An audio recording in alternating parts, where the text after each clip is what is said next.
अब आ जाते हैं पर्सनल हेल्थ के अंदर, वेल्थ स्टेटमेंट के अंदर, सॉरी पर्सनल वेल्थ स्टेटमेंट में आते हैं। सबसे पहले हम पर्सनल एक्सपेंस लिख देते हैं।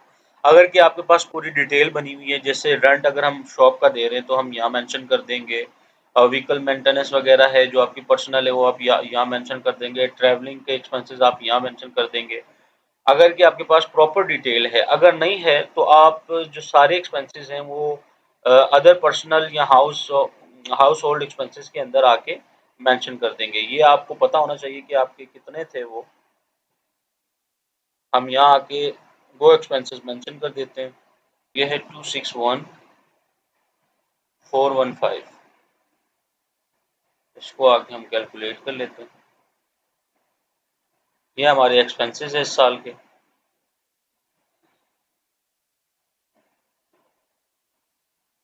और इस जगह पे आके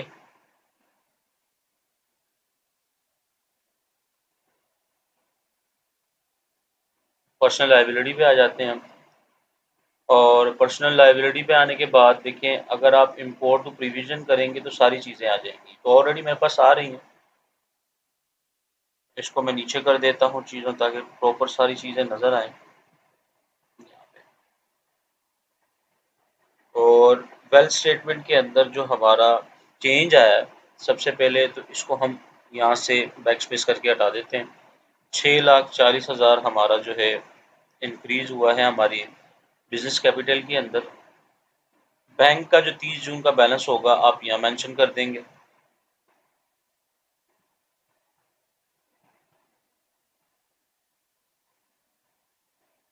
ठीक है, और इसको कैलकुलेट कर दें यहाँ से।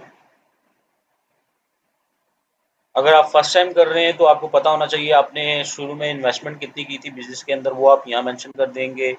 और इसके अलावा बैंक के अंदर आपके पास कितना उस टाइम यानी कि अवेलेबल बैलेंस है, वो आप यहाँ मेंशन कर देंगे। जिस साल की आप वो कर रहे होंगे, रिटर्न फाइल करेंगे, फर्ज करेंगे 21 की कर रहे हैं तो 30 जून 2021 का बैलेंस यहाँ वो वाला मेंशन कर देंगे। उसके अलावा आपके पास कोई ज्वेलरी वगैरह है या कुछ इस तरह का आइटम है, वो आप यहाँ मेंशन कर देंगे।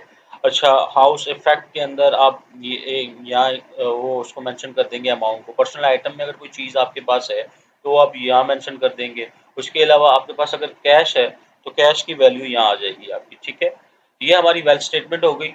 इसमें ऑलरेडी हमने हमारी चीज़ें पुट हुई भी थी।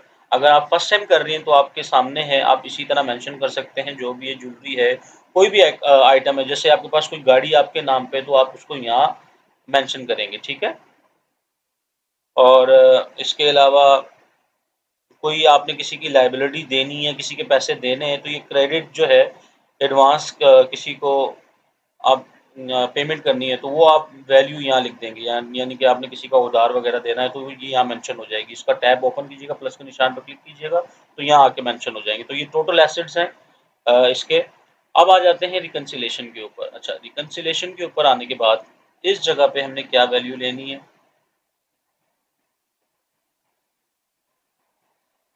देखें जी।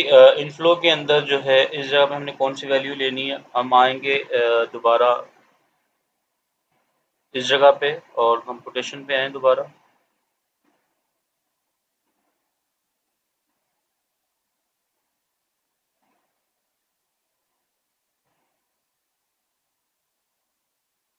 ये वाली वैल्यू यहाँ से कॉपी करें आप।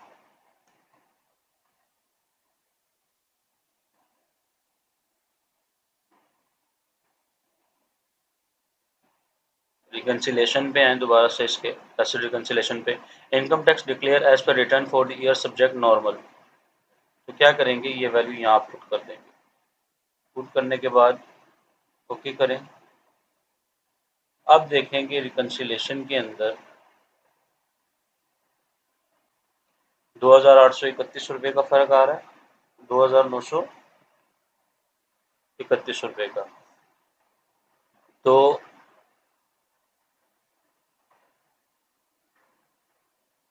ये आपने क्या करना है, अदर्स के अंदर ये हमारा टैक्स है जो हम पे किया हुआ है, इसकी अमाउंट हमने यहाँ लिख देनी है 2,931।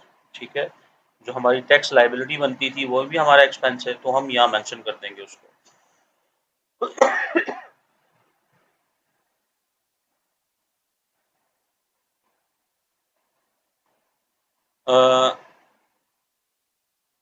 ये 2,931 रुपये का फ़र्क आ रहा है, जो यहाँ पे आके आपने क्या करना है कि ये हमसे गलती हुई है, और पर्सनल एक्सपेंस में आके इस जगह पे हाउस एक्सपेंस में आके आपने क्या करना है, 2,931 रुपये यहाँ लिख देना है। तो यहाँ हम देख लेते हैं कि कितना है, 261,415 प्लस 464,346, सॉरी 264,346,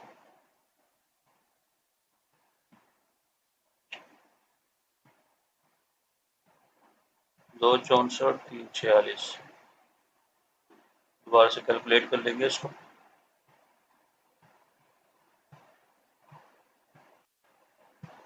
264,346 दोबारा रिकन्सिलेशन पे आए, कैलकुलेट करें।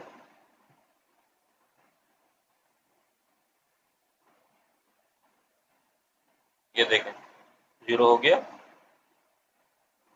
ये आपकी जो रिकन्सिलेशन है कंप्लीट होगी। और 2000 जो है 900 2000 रुपये का जो फ़र्क आ रहा था, वो दरअसल हम वहाँ लिखना भूल गए थे, उसको ऐड करना भूल गए थे हम। उसकी वजह ये थी, वो एक्सपेंस के अंदर इंक्लूड होना था। तो ये एक रिकन्सिलेशन है पूरी। हमने वेल्थ स्टेटमेंट भी देख ली। और अगर आप शॉपकीपर की रिटर्न देखना चाहते हैं, पूरी हमने डिटेल में डिस्कस की है। इससे पहले आप एक एक्सेल पे पूरी एक फॉर्मेट बना के इसकी वर्किंग कर लें, ताकि कोई कैलकुलेशन गलती ना हो। इस टॉपिक के हवाले से कोई भी आपकी क्वेश्चन या क्यूरी है, आप मुझे कमेंट सेक्शन में पूछ सकते हैं। अपनी दुआओं में याद रखिएगा। अल्लाह हाफिज़।